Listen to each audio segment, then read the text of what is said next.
ಪ್ರಮುಖವಾಗಿ ಒಂದು ಕಡೆ ಮೊದಲು ಸೋಲಿಲ್ಲದ ಸರದಾರ ಅಂತಾನೆ ಕರೆಸ್ಕೊಳ್ತಾ ಇದ್ರು. ಯಾಕಂದರೆ ಚುನಾವಣೆಗೆ ನಿಂತ ಸಂದರ್ಭದಲ್ಲಿ ಸಚಿವ ಡಿ ಸುಧಾಕರ್ ಅವರು ಕೇವಲ ಗೆಲುವಿನ ಹಾದಿಯನ್ನೇ ಕಂಡಂಥವರು. ಅದಾದ ನಂತರವಾಗಿ ಪೂರ್ಣಿಮಾ ಶ್ರೀನಿವಾಸ್ ಅವರ ವಿರುದ್ಧ ನಿಂತಹ ಸಂದರ್ಭದಲ್ಲಿ ಸೋಲನ್ನು ಅನುಭವಿಸ್ತಾರೆ. ಆದರೆ ಧೃತಿಗೆಡಲ್ಲ, ಎಲ್ಲೋ ಒಂದು ಕಡೆ ತಮ್ಮ ತಪ್ಪು ಏನಾಗಿದೆ ಅನ್ನುವ ವಿಚಾರಕ್ಕೆ ಸಂಬಂಧಪಟ್ಟಂತೆ ಒಂದಷ್ಟು ಗಮನ ಹರಿಸ್ತಾರೆ. ಮತ್ತೆ ಚುನಾವಣೆಗೆ ಸ್ಪರ್ಧೆ ಮಾಡಿದಂತಹ ಸಂದರ್ಭದಲ್ಲಿ ಅಭೂತಪೂರ್ವ ಗೆಲುವನ್ನು ಸಾಧಿಸ್ತಾರೆ. ಸಿದ್ದರಾಮಯ್ಯನವರ ಸಚಿವ ಸಂಪುಟದಲ್ಲಿ ಸಚಿವರಾಗಿ ಕೂಡ ತಮ್ಮ ಕಾರ್ಯವನ್ನು ನಡೆಸ್ತಾ ಹೋಗ್ತಾರೆ. ಸೊ ಎಲ್ಲೋ ಒಂದು ಕಡೆ ಇಲ್ಲಿವರೆಗೂ ಕೂಡ ತಮ್ಮದೇ ಆದ ಕೆಲಸ ಕಾರ್ಯಗಳ ಮುಖಾಂತರವಾಗಿ ಜನರ ಹತ್ತಿರದ ನಾಯಕ ಆಗಿದ್ರು. ಆದರೆ ಇನ್ನು ಮುಂದೆ ಡಿ ಸುಧಾಕರ್ ಅವರು ಇರೋದಿಲ್ಲ. ಹಾಗಾಗಿ ಬೆಂಗಳೂರಿನ ಕಿಮ್ಸ್ ಆಸ್ಪತ್ರೆಯಿಂದ ಅಧಿಕೃತವಾಗಿ ಪ್ರಕಟಣೆಯನ್ನು ಹೊರಡಿಸಲಾಗಿದೆ. ಡಿ ಸುಧಾಕರ್ ಅವರು ಇನ್ನಿಲ್ಲ ಅನ್ನುವಂಥದ್ದನ್ನು. ಅವರ ರಾಜಕೀಯ ಜೀವನದ ವಿಚಾರವಾಗಿ ನೋಡ್ತಾ ಹೋಗೋದಾದರೆ ಒಂದು ಕಡೆ 2004ರಲ್ಲಿ ಚಳ್ಳಕೆರೆಯಿಂದ ಕಾಂಗ್ರೆಸ್ ಶಾಸಕರಾಗಿ ಆಯ್ಕೆ ಆಗ್ತಾರೆ. ಪ್ರಪ್ರಥಮ ಬಾರಿಗೆ 2004ರಿಂದ ತಮ್ಮ ರಾಜಕೀಯ ಜೀವನವನ್ನು ಶುರು ಮಾಡ್ತಾರೆ. 2008ರಲ್ಲಿ ಹಿರಿಯೂರು ಕ್ಷೇತ್ರದಿಂದ ಪಕ್ಷೇತರ ಅಭ್ಯರ್ಥಿಯಾಗಿ ಗೆಲುವನ್ನು ಸಾಧಿಸ್ತಾರೆ.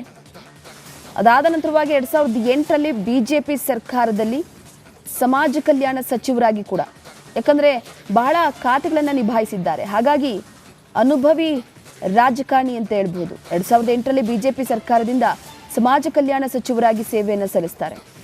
2013ರಲ್ಲಿ ಕಾಂಗ್ರೆಸ್ ಪಕ್ಷಕ್ಕೆ ಸೇರ್ಪಡೆ ಆಗ್ತಾರೆ.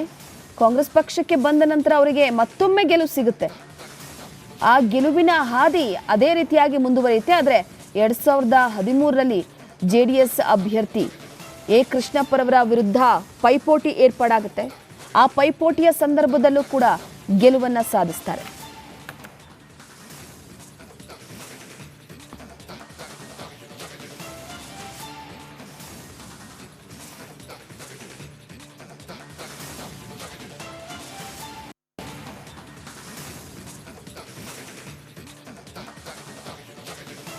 ಎರಡ್ 2018ರಲ್ಲಿ ಬಿಜೆಪಿ ಅಭ್ಯರ್ಥಿ ಪೂರ್ಣಿಮಾ ಶ್ರೀನಿವಾಸ್ ವಿರುದ್ಧ ಸೋಲನ್ನು ಕಾಣ್ತಾರೆ. ಅದು ಎಲ್ಲೋ ಒಂದು ಕಡೆ ಅವರಿಗೆ ಬಹಳ ನೋವು ಕೂಡ ಆಗುತ್ತೆ. ಈ ವಿಚಾರಕ್ಕೆ ಸಂಬಂಧಪಟ್ಟಂತೆ ಕೆಲವೊಂದಿಷ್ಟು ಕಡೆ ಹೇಳ್ಕೊಂಡಿದ್ರು ಕೂಡ. ಆದರೂ ತಮ್ಮ ತಪ್ಪಿನ ವಿಚಾರಕ್ಕೆ ಸಂಬಂಧಪಟ್ಟಂತೆ 2023ರಲ್ಲಿ ಮತ್ತೆ ಹಿರಿಯೂರು ಕ್ಷೇತ್ರದಿಂದ ಸ್ಪರ್ಧೆ ಮಾಡ್ತಾರೆ. ಅಲ್ಲಿ ಇರೋದಿಲ್ಲ ಸುಧಾಕರ್ ಅವರು, ಅಲ್ಲಿ ಗೆಲ್ತಾರೆ. ಗೆದ್ದಾದ ನಂತರವಾಗಿ ತದನ ಮತ್ತೆ ಕಾಂಗ್ರೆಸ್ನಲ್ಲೇ ಸಿದ್ದರಾಮಯ್ಯನವರ ಸಚಿವ ಸಂಪುಟದಲ್ಲಿ ಸಚಿವರಾಗ್ತಾರೆ. ಯೋಜನೆ ಮತ್ತು ಸಾಂಖ್ಯಿಕ ಸಚಿವರಾಗಿ ಕಾರ್ಯನಿರ್ವಹಿಸ್ತಾರೆ. ಸಚಿವರಾಗಿ ಸುಧಾಕರ್ ಅವರು ಯಾವ ರೀತಿಯಾಗಿ ಕಾರ್ಯವೈಖರಿ ನಿಭಾಯಿಸಿದ್ದಾರೆ? 2008ರಿಂದ 2009ವರೆಗೂ ಕೂಡ ಸಮಾಜ ಕಲ್ಯಾಣ ಸಚಿವರಾಗಿ, ಅದಾದ ನಂತರವಾಗಿ ಮತ್ತೊಂದು ಕಡೆ 2010, 2011ರಲ್ಲಿ ಯುವಜನ ವ್ಯವಹಾರ ಸಚಿವರಾಗಿ, 2023ರಿಂದ ಯೋಜನೆ ಮತ್ತು ಸಾಂಖ್ಯಿಕ ಸಚಿವರಾಗಿ, ಚಿತ್ರದುರ್ಗ ಜಿಲ್ಲಾ DCC ಬ್ಯಾಂಕ್ ಅಧ್ಯಕ್ಷರಾಗಿ ಕೂಡ ಒಂದು ಕಡೆ ಕಾರ್ಯನಿರ್ವಹಿಸಿದ್ದಾರೆ. ಶ್ವಾಸಕೋಶದ ಸೋಂಕಿನ ಬಾಧೆ ಅವರನ್ನು ಬಾಧಿಸ್ತಾ ಇತ್ತು. ಸೊ ಹಾಗಾಗಿ ಪ್ರಮುಖವಾಗಿ ಒಂದು ಕಡೆ ಸದ್ಯದ ಮಟ್ಟಿಗೆ ಆಸ್ಪತ್ರೆಯಲ್ಲಿ ಚಿಕಿತ್ಸೆಯನ್ನು ನಡೆಸಲಾಗ್ತಾ ಇತ್ತು. ಎಲ್ಲೋ ಒಂದು ಕಡೆ ಬದುಕಿ ಬರ್ತಾರೆ ಅನ್ನುವಂಥ ಒಂದು ಆಸೆಯನ್ನು ಅವರ ಕುಟುಂಬಸ್ಥರು ಇಟ್ಕೊಂಡಿದ್ರು. ಆದರೆ ಆಸೆ ನಿರಾಸೆಯಾಗಿದೆ. ಬಾರದೂರಿಗೆ ಪಯಣಿಸಿದ್ದಾರೆ ಸಚಿವ ಡಿ ಸುಧಾಕರ್ ಅವರು. ಒಂದು, ಈಗಾಗಲೇ ಎಲ್ಲ ರಾಜಕೀಯ ನಾಯಕರು ಕೂಡ ಚಿತ್ರದುರ್ಗಕ್ಕೆ ತೆರಳಿದ್ದಾರೆ. ನಿನ್ನೆ ಕೂಡ ಚಿತ್ರದುರ್ಗದಾದ್ಯಂತ ಒಂದು ಕಾರ್ಯಕ್ರಮ ನಡೀತಾ ಇತ್ತು. ಸಾಕಷ್ಟು ಜನರು ಕೂಡ ಅಲ್ಲೇ ಬಿಡ್ಬಿಟ್ಟಿದ್ದಾರೆ, ಬಿಜೆಪಿ ನಾಯಕರು ಕೂಡ. ಆದರೆ ಬಿಜೆಪಿಯಲ್ಲೂ ಕೂಡ ತಮ್ಮದೇ ಆದಂತಹ ಒಂದಷ್ಟು ಕೆಲಸ ಕಾರ್ಯಗಳನ್ನು ಮಾಡಿದ್ದಾರೆ. ಬಿಜೆಪಿ ಪಕ್ಷದಲ್ಲಿ ಇದ್ದಂತಹ ಸಂದರ್ಭದಲ್ಲೂ ಕೂಡ ಡಿ ಸುಧಾಕರ್ ಅವರು ಪಕ್ಷಕ್ಕೆ ಬೇಕಾದಂತಹ ನಿಷ್ಠೆಯನ್ನು ತೋರಿದ್ದಾರೆ. ಕಾರ್ಯಕರ್ತನಾಗಿ ಕೂಡ ಗುರುತಿಸಿಕೊಂಡಿದ್ರು. ಶಾಸಕರಾಗಿ, ಸಚಿವರಾಗಿ ತಮ್ಮದೇ ಆದ ಕಾರ್ಯವೈಖರಿಯ ಮುಖಾಂತರವಾಗಿ ಆ ಸಚಿವ ಸ್ಥಾನವನ್ನು ಗಟ್ಟಿಯಾಗಿ ಉಳಿಸ್ಕೊಂಡು ಹೋಗ್ತಾ ಇದ್ರು. ಖಾತೆ ನಿಭಾಯಿಸುವ ವಿಚಾರಕ್ಕೆ ಸಂಬಂಧಪಟ್ಟಂತೆ ಕೂಡ ಯಾವುದೇ ರೀತಿಯಲ್ಲೂ ಕೂಡ ತಮ್ಮ ಕಾರ್ಯದಲ್ಲಿ ಒಂದು ಸ್ವಲ್ಪವೂ ಕೂಡ ಲೋಪ ಬರದ ರೀತಿಯಲ್ಲಿ ನಿಭಾಯಿಸಿಕೊಂಡು ಹೋಗ್ತಾ ಇದ್ರು. ಆದರೆ ಚಿತ್ರದುರ್ಗದ ಉಸ್ತುವಾರಿ ಸಚಿವ ಡಿ ಸುಧಾಕರ್ ಅವರ ಸ್ಥಿತಿ ಗಂಭೀರವಾಗಿದೆ ಅಂತ ತಿಳಿದ ತಕ್ಷಣ ಒಂದಷ್ಟು ಜನ ಕೂಡ ಹಾಗೆ ಅವರ ಕುಟುಂಬಸ್ಥರು ಕೂಡ ಇಲ್ಲ ಬಹಳ ಬೇಗನೆ ಹುಷಾರಾಗಿ ಬರ್ತಾರೆ ಅಂತ. ಯಾಕಂದರೆ ಚಿತ್ರದುರ್ಗದಾದ್ಯಂತ ತಮ್ಮದೇ ಹೆಸರಿನ ಮುಖಾಂತರವಾಗಿ ಚಾಪ್ ಮೂಡಿಸಿದಂಥವ್ರು. ಹಾಗಾಗಿ ಚಿತ್ರದುರ್ಗದ ಸಾಕಷ್ಟು ಜನರು ಕೂಡ ತಮ್ಮ ನಾಯಕ ಯಾವುದೇ ರೀತಿಯಲ್ಲೂ ಕೂಡ ಏನೂ ತೊಂದರೆ ಆಗದೆ ಬರಲಪ್ಪ ಅಂತ ಪ್ರಾರ್ಥಿಸ್ತಿದ್ರು. ಆದರೆ ಸದ್ಯಕ್ಕೆ ಈಗ ಸಚಿವ ಸುಧಾಕರ್ ಅವರು ಇನ್ನು ಮುಂದೆ ಇರುವುದಿಲ್ಲ.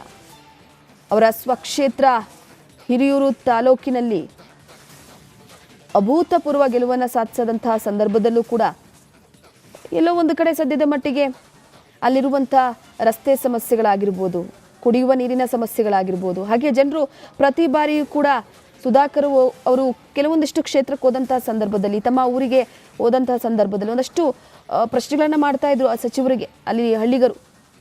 ಆ ಪ್ರಶ್ನೆಗಳಿಗೆ ಸಮಸ್ಯೆಗಳಿಗೆ ಒಂದಷ್ಟು ಸವಾಲಾಗಿ ಸ್ವೀಕರಿಸಿ ಅದನ್ನು ಎಲ್ಲ ರೀತಿಯಲ್ಲೂ ಕೂಡ ನಿಭಾಯಿಸ್ತಾ ಇದ್ರು.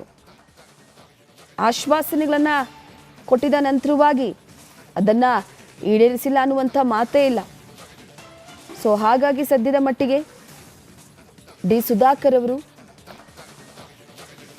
ತಮ್ಮದೇ ಆದ ಕಾರ್ಯವೈಖರಿಯ ಮುಖಾಂತರವಾಗಿ ಗುರುತಿಸಿಕೊಂಡಿದ್ದಂತೆ ಪ್ರಮುಖವಾಗಿ ಒಂದು ಕಡೆ ಮೊದಲು ಸೋಲಿಲ್ಲದ ಸರದಾರ ಅಂತಾನೆ ಕರೆಸ್ಕೊಳ್ತಾ ಇದ್ರು. ಯಾಕಂದರೆ ಚುನಾವಣೆಗೆ ನಿಂತ ಸಂದರ್ಭದಲ್ಲಿ ಸಚಿವ ಡಿ ಸುಧಾಕರ್ ಅವರು ಕೇವಲ ಗೆಲುವಿನ ಹಾದಿಯನ್ನೇ ಕಂಡಂಥವರು.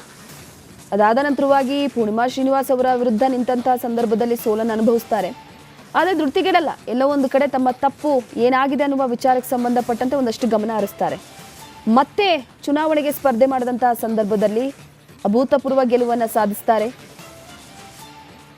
ಸಿದ್ದರಾಮಯ್ಯನವರ ಸಚಿವ ಸಂಪುಟದಲ್ಲಿ ಸಚಿವರಾಗಿ ಕೂಡ ತಮ್ಮ ಕಾರ್ಯವನ್ನು ನಡೆಸ್ತಾ ಹೋಗ್ತಾರೆ. ಸೊ ಎಲ್ಲೋ ಒಂದು ಕಡೆ ಇಲ್ಲಿವರೆಗೂ ಕೂಡ ತಮ್ಮದೇ ಆದ ಕೆಲಸ ಕಾರ್ಯಗಳ ಮುಖಾಂತರವಾಗಿ ಜನರ ಹತ್ತಿರದ ನಾಯಕ ಆಗಿದ್ರು. ಆದರೆ ಇನ್ನು ಮುಂದೆ ಡಿ ಸುಧಾಕರ್ ಅವರು ಇರೋದಿಲ್ಲ. ಹಾಗಾಗಿ ಬೆಂಗಳೂರಿನ ಕಿಮ್ಸ್ ಆಸ್ಪತ್ರೆಯಿಂದ ಅಧಿಕೃತವಾಗಿ ಪ್ರಕಟಣೆಯನ್ನು ಹೊರಡಿಸಲಾಗಿದೆ. ಡಿ ಸುಧಾಕರ್ ಅವರು ಇನ್ನಿಲ್ಲ ಅನ್ನುವಂಥದ್ದನ್ನು. ಅವರ ರಾಜಕೀಯ ಜೀವನದ ವಿಚಾರವಾಗಿ ನೋಡ್ತಾ ಹೋಗೋದಾದರೆ ಒಂದು ಕಡೆ 2004ರಲ್ಲಿ ಚಳ್ಳಕೆರೆಯಿಂದ ಕಾಂಗ್ರೆಸ್ ಶಾಸಕರಾಗಿ ಆಯ್ಕೆ ಆಗ್ತಾರೆ. ಪ್ರಪ್ರಥಮ ಬಾರಿಗೆ 2004ರಿಂದ ತಮ್ಮ ರಾಜಕೀಯ ಜೀವನವನ್ನು ಶುರು ಮಾಡ್ತಾರೆ. 2008ರಲ್ಲಿ ಹಿರಿಯೂರು ಕ್ಷೇತ್ರದಿಂದ ಪಕ್ಷೇತರ ಅಭ್ಯರ್ಥಿಯಾಗಿ ಗೆಲುವನ್ನು ಸಾಧಿಸ್ತಾರೆ. ಅದಾದ ನಂತರವಾಗಿ 2008ರಲ್ಲಿ BJP ಸರ್ಕಾರದಲ್ಲಿ ಸಮಾಜ ಕಲ್ಯಾಣ ಸಚಿವರಾಗಿ ಕೂಡ, ಯಾಕಂದರೆ ಬಹಳ ಖಾತೆಗಳನ್ನು ನಿಭಾಯಿಸಿದ್ದಾರೆ. ಹಾಗಾಗಿ ಅನುಭವಿ ರಾಜಕಾರಣಿ ಅಂತ ಹೇಳ್ಬೋದು. 2008ರಲ್ಲಿ BJP ಸರ್ಕಾರದಿಂದ ಸಮಾಜ ಕಲ್ಯಾಣ ಸಚಿವರಾಗಿ ಸೇವೆಯನ್ನು ಸಲ್ಲಿಸ್ತಾರೆ. 2013ರಲ್ಲಿ ಕಾಂಗ್ರೆಸ್ ಪಕ್ಷಕ್ಕೆ ಸೇರ್ಪಡೆ ಆಗ್ತಾರೆ. ಕಾಂಗ್ರೆಸ್ ಪಕ್ಷಕ್ಕೆ ಬಂದ ನಂತರ ಅವರಿಗೆ ಮತ್ತೊಮ್ಮೆ ಗೆಲುವು ಸಿಗುತ್ತೆ. ಆ ಗೆಲುವಿನ ಹಾದಿ